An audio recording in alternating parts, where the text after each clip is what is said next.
heard about this little game called Project Zomboid, and you're wondering if it's living up to the hype.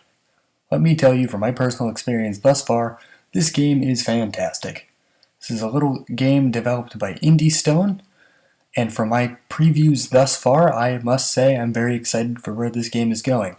After explaining to you that this game is about how you die, the game brings you into a little tutorial that tells you basically that you need to scavenge for supplies and make do for as long as you possibly can until the zombies inevitably overrun you. Now, why would you play a game where you inevitably die? While you're running around searching for supplies and doing various other things such as building walls, which I never got to because I'm bad at this game, you are forced to fight against an onslaught of the undead.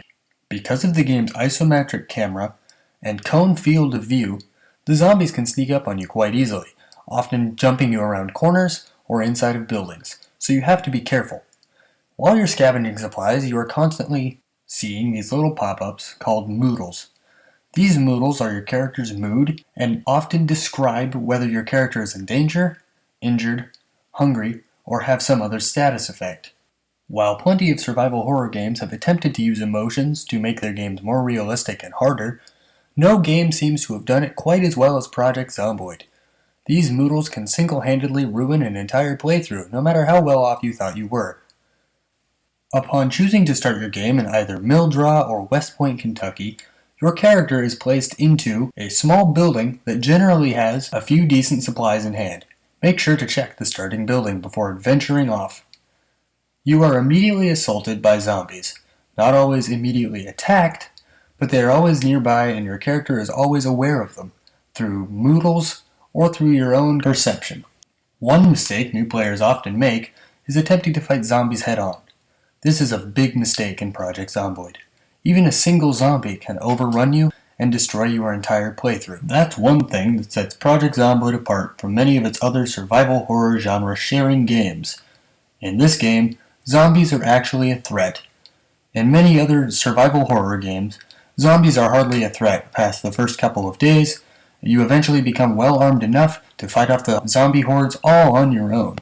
In Project Zomboid, this is never the case unless you plan to put 300 to 400 hours into this game.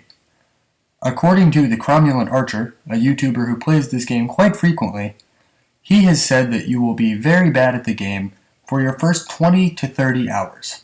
This is a game that if you want to be proficient at, you need to sink a lot of time into it. But don't let that scare you away. While this game may seem complex and frightening at first, it is quite enjoyable, especially with the new upcoming features of multiplayer and NPCs. There is currently multiplayer, but it is very buggy, and I could not get it to function long enough to get footage.